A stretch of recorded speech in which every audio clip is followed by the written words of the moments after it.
Sure. Over the weekend, Secretary Noem sent a memo to the Pentagon asking Secretary Hegseth to have and direct the military that's on the ground in LA to arrest and detain what she said were lawbreakers.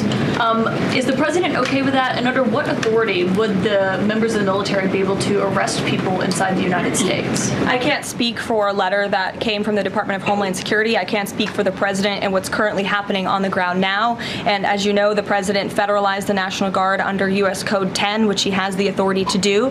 And our United States Marines and the National Guardsmen and women who are on the ground right now are helping to create a peaceful environment for ICE and Border Patrol, who were being, again, hailed with rocks, who were being violently and viciously attacked. They needed reinforcements, and so our United States Marines who are on the ground are providing those reinforcements to ensure the environment is peaceful so that these raids and deportations can continue. But he realizes they can't actually arrest people unless he invokes the Insurrection Act, which, I mean, seemingly was not something that was in Secretary Noem's memo, a clear distinction she did not make there. Again, you're trying to conflate a letter that was sent to the Department of Homeland Security to the president's legal authority. The president understands the legal authority that he invoked, and that's the current situation right now. When it comes to federalizing the... Okay, let's stop for a moment, because this is truly unbelievable. Over the weekend, one of Trump's men, Secretary Noem, sent a letter to the Pentagon saying, "Direct the troops, arrest the criminals." What is this? Are we filming a bad TV series for the new season? Using the federal army to arrest people inside the country, that is, within the borders of the United States? Under what authority? We're watching a government act against the Constitution without even knowing the Constitution. And these people are still talking about law and order? That's hilarious. If we look back at Trump's old records, Lafayette Square 2020, ordering tear gas on peaceful protesters and posing with the Bible, remember that? Yeah, exactly. Now they're saying, no, they were throwing rocks, so the soldiers were helping. Sorry, but that's just making excuses. Using soldiers like border police is not only illegal, it's dangerous. This isn't a show of strength, it's an admission of weakness, because Trump always does the same thing. He creates the crisis, then plays the hero. Classic. Please don't forget to like the video and subscribe to the channel. And please share your thoughts in the comments. Thanks, Caroline. The President said yesterday that paid insurrectionists were behind or involved in the protests in Los Angeles. Does the White House have any more details about who they believe is paying these protesters? The President spoke about this last night when he returned from Fort Bragg, because frankly the President has a lot of common sense. And if you look at some of the imagery that we have received from the Department of Homeland Security and ICE and law enforcement who are on the ground, you will see boxes and boxes of very professionalized masks and rioting equipment being dropped off for these protesters. So it's a good question the President is raising, and one we are looking into, about who is funding these insurrectionists and these rioters and these protesters and these illegal criminals. And I have updates for you on the numbers, by the way. Since June 6th, there have been 330 illegal aliens that have been arrested as part of these riots in Los Angeles. 113 of those illegal aliens had prior criminal convictions. Okay, so what now? Paid rioters. Yes, according to Trump, protesters are now paid agents. Even their masks and equipment are professional. So what? Just because people carry masks in their bags after the pandemic, does that make them all illegal criminals? This is no longer a serious statement, is it? Seeing a box of masks and immediately shouting, "They're being funded," is classic Trump. Evidence? None. Source? Gut feeling. They say, the president has common sense, but that's where I lost it. This common sense they're talking about is the same logic that leads Trump to call Antifa every time he sees a rock. Look, this person did the same thing in the past. During the BLM protests, he said, "These are George Soros's people." What happened? Nothing. Because there was no evidence again. Just spreading fear, creating enemies. The classic authoritarian reflex. Let me say it again. The cruelty is the point. If the president does end up deploying any National Guard members, perhaps Marines, to blue states, would he be in contact with the governors prior to this? Would it be necessary? Well, President Trump was in contact with Governor Gavin Newsom despite some of the claims he's made in the last couple of days. The president called the governor on Friday evening and told him to let law enforcement in California do their jobs. And the Los Angeles Police Department, by the way, are fantastic people. They are trying to do the work that they've so bravely signed up to do, to enforce the law. But they have been kneecapped by incompetent Democrat policies and Democrat politicians who do not allow their local law enforcement to correspond and coordinate with federal immigration authorities. And so President gave Gavin Newsom a warning and said, get it together. 24 hours later, we saw more images like this. On just everything sort of we've seen so far with the president's response to the LA protests, there is criticism that seems to suggest that the president responded the way he did because it was a deliberate, calculated attempt to sort of shift focus away from his feud with Musk. How would you respond to that? The president responded to the LA riots, condemning the violence from Musk. It's an incredibly disingenuous attack. The president saw images of Border Patrol and ICE agents being hailed with rocks and Molotov cocktails. He saw vehicles being burned to the ground with illegal aliens flying foreign flags, and that's what prompted the president to have this response that has clearly worked, because last night in Los Angeles you didn't see many of those images. And I would add the governor and the mayor need to actually do more. I know Gavin Newsom had a big address to the nation last night. I guess he thought that's what it was for maybe his future political ambitions, but he spoke a lot of words. We haven't seen action. California has been a mess for years because of the incompetence of Gavin Newsom, so the president was responding to that only.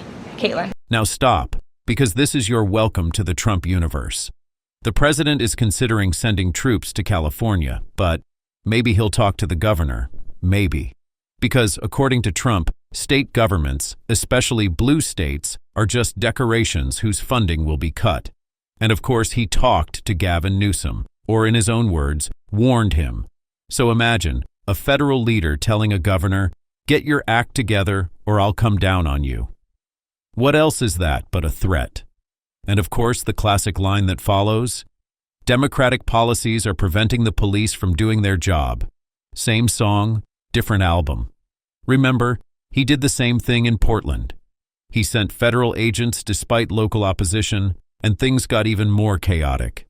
And the most frustrating part of this? Despite everything, he's trying to turn these crisis moments into a PR opportunity. When people say he's distracting attention with his feud with Musk, they respond, this attack is so insincere. But let's be honest, for Trump, every event is a stage. Every fire is a campaign ad. The truth? He couldn't care less. Blown during these protests. There are protest activities being organized for this weekend. Part of it are Democrats saying they want to reclaim the American flag. It's also being titled No King's Day.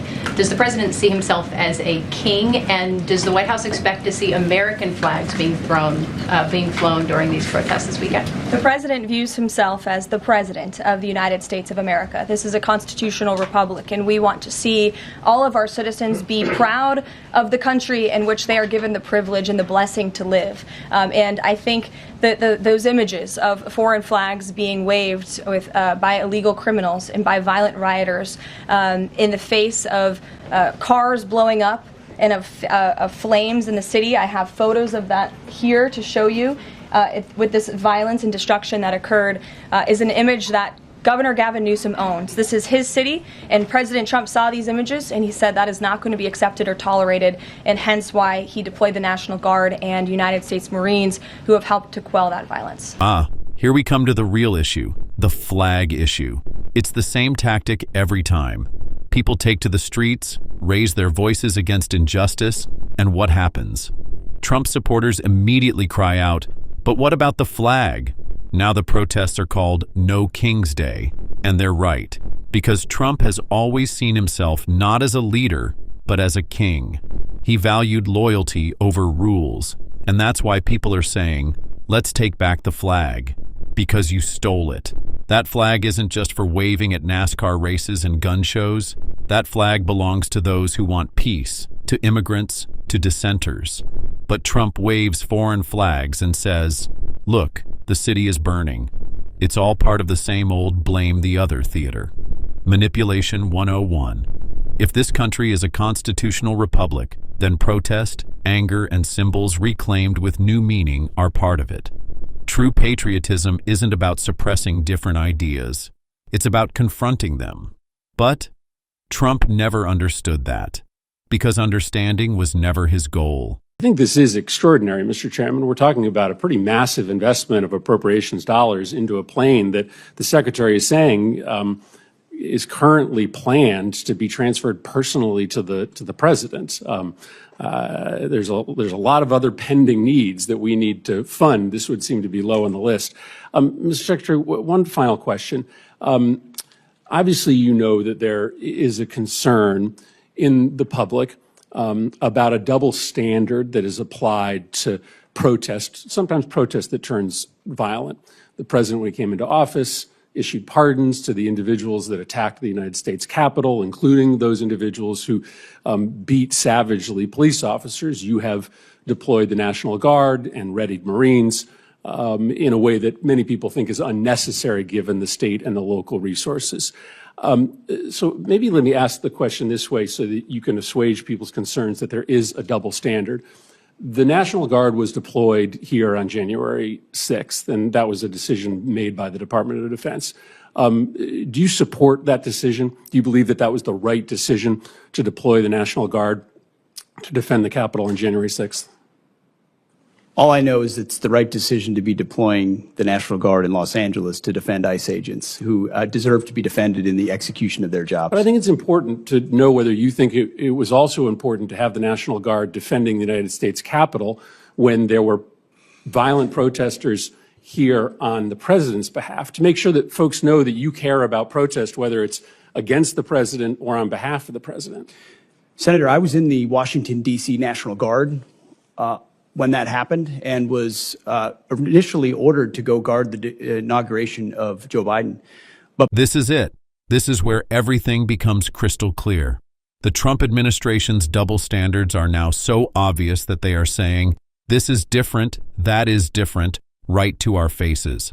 On one side, the National Guard, Marines, fully equipped units are deployed against peaceful protests criticizing Trump. On the other side, on January 6th, the Capitol is stormed, police are beaten, people are shouting, "Where's Mike Pence?" And what does Trump do? He pardons them. He rewards them. This is no longer just political hypocrisy. It is a sign of how state power is systematically bent to serve Trump's personal interests. If there is criticism at a protest, suppress it. If there are chants in favor of Trump at another protest, pardon them, embrace them. And now a multi-million-dollar plane is supposedly being personally transferred to the president. What is this, Game of Thrones? They said, no King's Day, and they were right.